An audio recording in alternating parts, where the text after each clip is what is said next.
Yeah. Yes. All right. Okay. Hey everybody, we're live with Stefano talking about MLOps. What's going on with that? Take it away, sir. All right. Yes. Thanks, everybody. Wow, exciting. So let me go immediately and share my screen so you can see some of the slide. In the meanwhile, I say hi, everybody. This is fascinating. Um, ML and DevOps are quite interesting combination. There is a lot of talking recently about optimizing machine learning, automation. Hey, Stefano, are you sharing your slides yet? I am sharing my slide. Can you see that now? No, not yet. We cannot see it. Let me try it again. Okay. There we go. Now we're All going. right. Yeah, Awesome. go ahead and Good. minimize. Excellent. Perfect. Thank you so much. Good. Yeah. So right. So I was saying there is a lot of talk about DevOps. Obviously, final thing. there is a lot of talking about machine learning. So why don't we put together the best of the two worlds and Hey, try Stefano, to get one final thing. Could you close that little window on the upper right hand side? this one here? Yes. Yeah, just close it. Just close it. Yeah. Thank you. Okay. Awesome.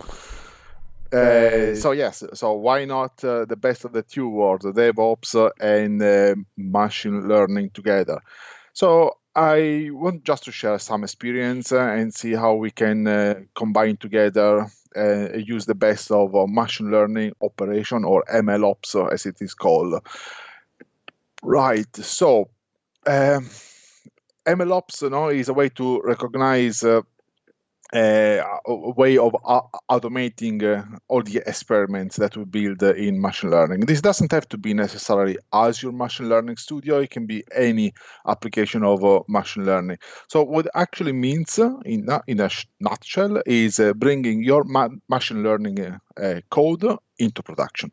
Now, today, if you have worked with machine learning before, data scientists typically they start working on their own laptop, they build an experiment, and they like to experiment a lot.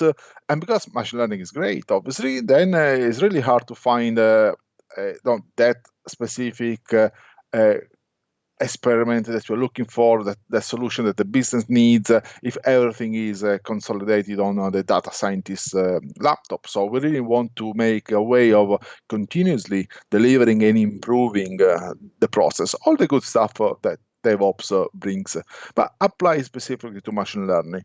So you may stay on your laptop as a data scientist quite some time, and then before you get a formal dev environment or a staging environment, a UAT, eventually bring it into operation. Now, the reality is that, from my experience, a lot of data scientists, they work in isolation or in their own team because that's the environment that they know the best, and they do stuff like R or Python, which is typically a bit different from other mainstream programming languages that you find for web or mobile application. And they work all the experiment on those machines. They're running some GPU, for example, that are specific for deep learning or some advanced machine learning. And at the end, what happens? They just throw over the wall this code straight into a production environment. There is very little management around it. It violates all the best practices when it comes to good software engineering. And there is where MLOps comes in. So MLOps, or ML operation, or DevOps for ML, call it the way you like it, brings machine learning to great software best practices.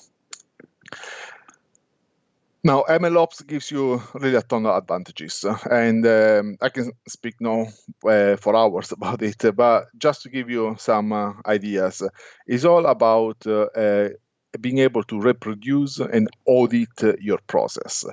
When a machine learning model is built from you want to have some sort of verification or auditability on it, making sure that you're using the correct data set, making sure that when there is a change, this change is properly tracked, and a new version of the model is created.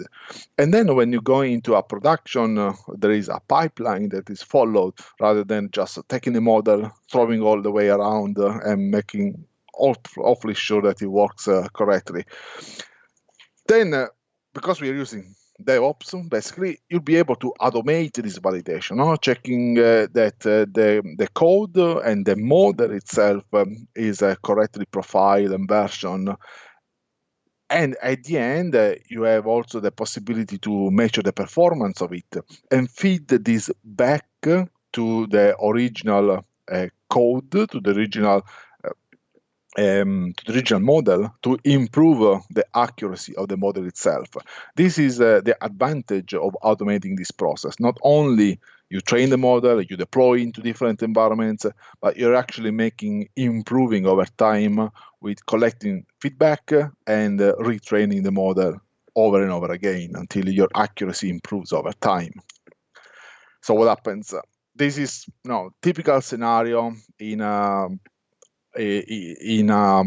context of a dev process that is not particularly automated from a machine learning side. Maybe the developer on the traditional app developer on the top left corner is already using a strong DevOps pipeline. So they build the application in Visual Studio, VS Code, they deploy automatically with DevOps pipeline, and all works well. But your data scientist, which is just down there in the corner, maybe they're using something different, like a Jupyter notebook or a machine learning studio. They don't really fit into the typical scenario of context of development of the mobile, of the web developers. So what happens? We want to make it better, right? So we want to make the data scientist first-class citizen developer in all our DevOps practice. So we're looking into, starting making this process be more reproducible. So now you want to reproduce this over and over again and making and automate it as much as possible. So instead of just throwing away the code from the laptops of your data scientists straight into production, and if you ever work with Machine Learning Studio, that's what happens. Machine Learning Studio is fantastic because you can build your machine learning experiment with low code or with an UI that simplifies your machine learning experiment, and then just with that one click, publish into production. Publish as a REST API. You have a public endpoint, completely serverless, hosted in Azure, and protected with a token. So high availability, high scalability is perfect. It's just that it goes directly from the dev environment, which is in the browser in Azure Machine Learning Studio, with a click, uncontrolled, into a public endpoint. So where is the DevOps in there? Where is the auditing? Where is the control that we want to have to make sure that the correct version is deployed, that the model is properly trained, that any change is version, and so on. And this is where the operation on ML comes into action. So instead of just throwing the code into production straight away, you want to check your model into a model store. That's the difference. So it's like a source code repository, but it's specifically for models, for all your train data set. And what does this model store does? Well, it compares models against different models, the variation of the models over time. So you can add a validation step. You can, you want to validate not just after you check the model in, but after you roll it out into production. You make sure that things haven't changed. And finally, after you roll it out into production, you want to use sophisticated deployment tools like A/B testing or Canary, and they all feed this information back. So collect telemetry, collect performance of the model, and use it for retraining, improving the accuracy, as I mentioned before, and then you carry on with the process of publishing this over and over again. This is where MLOps helps in bringing the power of automation in DevOps to machine learning as well. In Azure, this is extremely simple and extremely integrated. This is the beauty about it, because we are talking about Azure Machine Learning Studio, we are talking about machine learning virtual machines or containers running in Azure, but we are doing this also in the context of Azure DevOps. So the two tools really talk together in a very, very nice way. Now, there are a lot of combination of tools that can be used, but to make MLOps easier in some way. Already today, you can start with your DevOps pipeline and automate the deployment of machine learning training services. There are a few things that I want to mention from this slide, which I believe are quite important. First of all, you don't have to do everything necessarily in the cloud, meaning with a machine learning studio as a low-code environment. You can also use any SDK, Python SDK or R SDK, and use ARM templates for building your infrastructure as code. So whatever you're using is a CPU or a GPU for some specific frameworks is all completely automated and is part of the deployment, the build and release pipelines.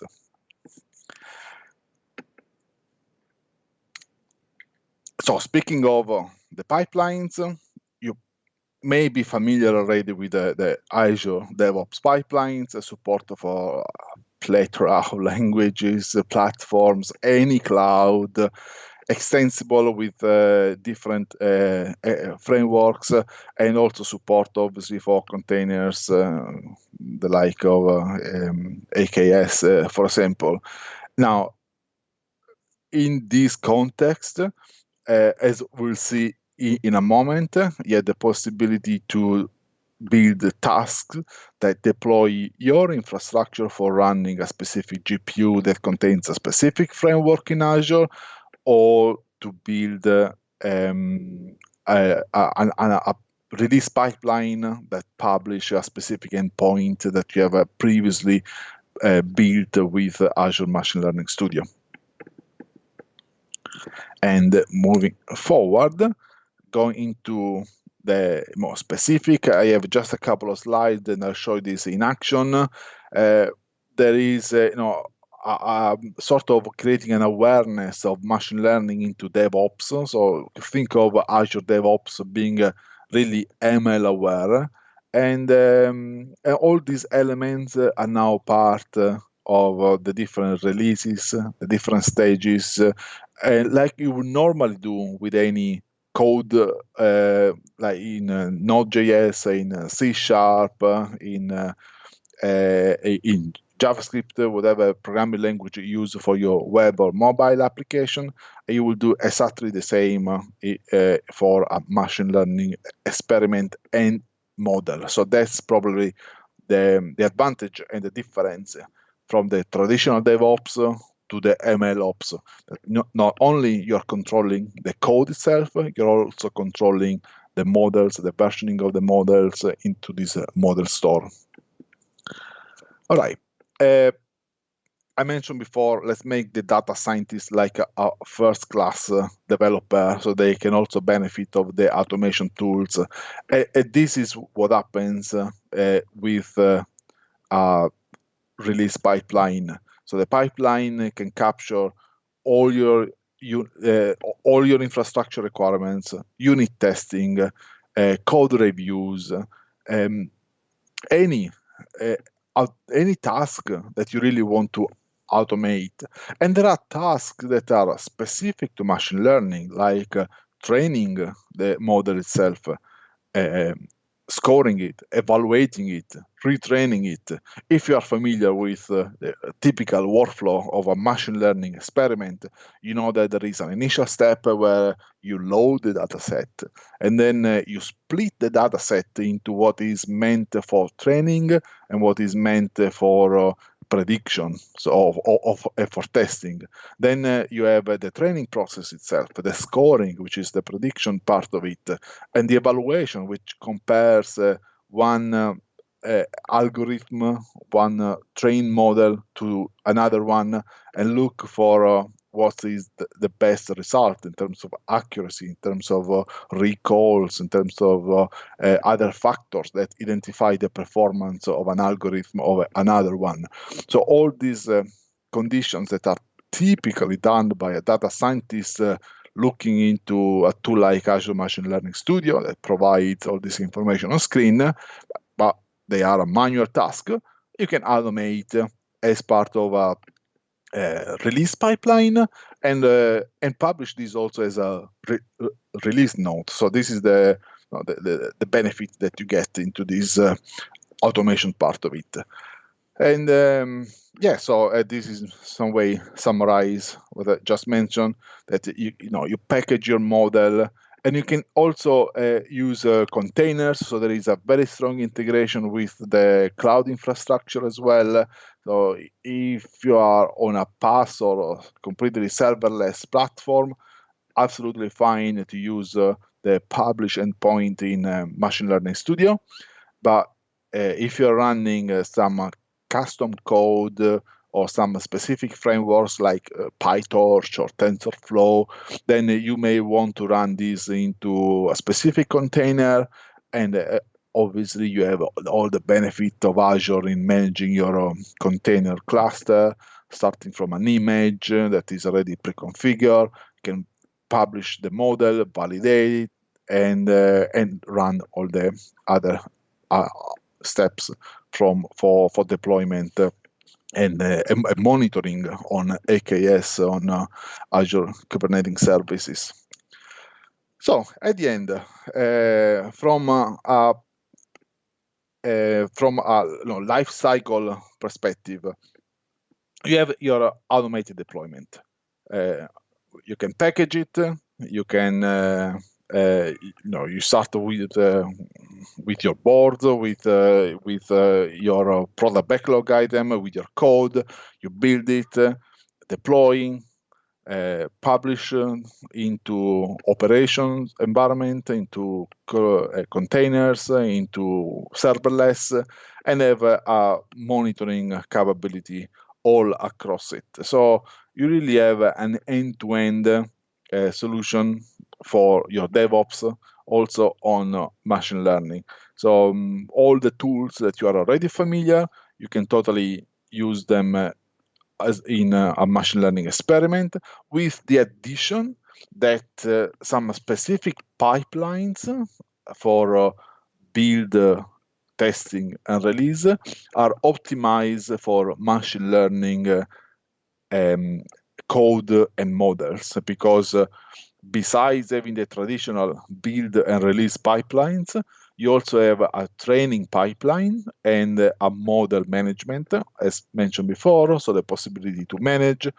a model version and all the changes in the model store, and the possibility to train, retrain the model, all part of the same pipeline. And this pretty much summarize what I mentioned from endpoint perspective. All this information is also on GitHub. I'll send you the URL, the GitHub repository at the end. In my last slide, you have the entire ML life cycle managed. So let me go now and show you very quickly some of these in action. I have a MLOps demo starting with a video anomaly detection code. This code is all on GitHub, on the Microsoft repository, So it's all public, open source, free to use it. I have a bit of a Python code. Let me zoom in a bit here. It can do a few things like make splitting the images, recognizing some specific components of the image itself. So after I get all the different split, I also basically subsection of the image, I can do a bit of optimization. Unfortunately, we don't have the time to go into all the details of the code, but I just want to show you a few things like the training part of it. Here is where you start the training, and then after doing the training, configure a bit of parameters there for optimizing the performance of your trained model. And these are all documented on the GitHub repository.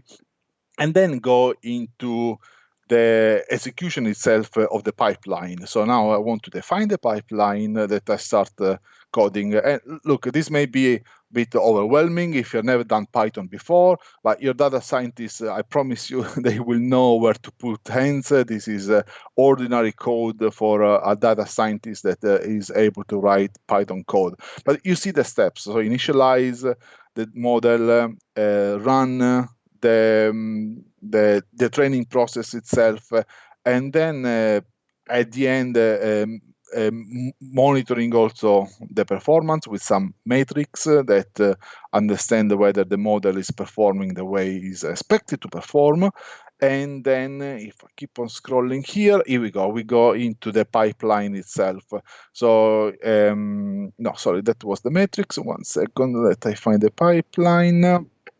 Yes, here is where I register my model, and then so once the model is registered, is added to the pipeline, and I can start deploying, whether it's a GPU or a CPU or a container with specific configuration. This is all a part of the config, the configuration of the pipeline itself, which is deployed infrastructure as a code. So for example, here I'm also storing some video data in a blob store. So I provision some additional infrastructure in Azure, and I can control access completely from code. So I have the possibility not to automate this pipeline of build and release using Python in this case. You can do the same also using R, although Python is getting particularly popular lately in the machine learning studio. And here we are at the end. I run the pipeline. So the pipeline is built.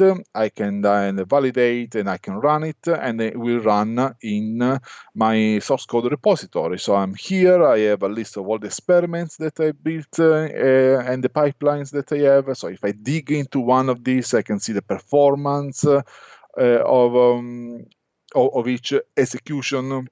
So I need to dig into that, see all the steps that have been completed, and by step, and see what happened each parameter, each stage of this step. I'm gonna go a bit quicker here. So back to my experiment.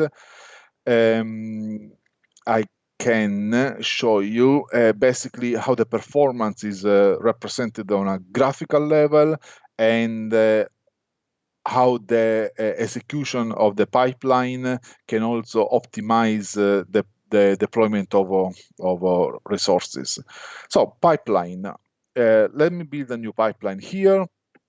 The first thing that I need when I build a pipeline is to define, obviously, the resources or the artifact that I need. In this case, I'm building a machine learning experiment, so I configure my service endpoint, and after that I can add another artifact, which is where the code is, the repository itself.